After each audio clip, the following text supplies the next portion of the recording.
বৈষম্য বিরোধী ছাত্র আন্দোলনে গত 5 আগস্ট ফরিদপুরের সদরপুর থানা থেকে লুট হওয়া একটি শটগান উদ্ধার করেছে পুলিশ। এই ঈদে জামা জুতো অ্যাক্সেসরিজের ডিসকাউন্ট।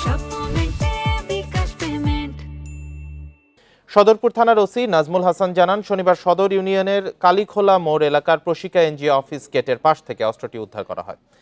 গত 5 আগস্ট দুর্বৃত্তরা হামলা ও অগ্নিসংযোগ করে থানা থেকে বেশ কিছু আগ্নেয়াস্ত্র লুট করে নিয়ে যায়। গতকাল রাতুল ও আনিস নামে দুজনকে গ্রেপ্তারের পর তাদের দেয়া তথ্যের ভিত্তিতে অস্ত্রটি উদ্ধার করা হয়।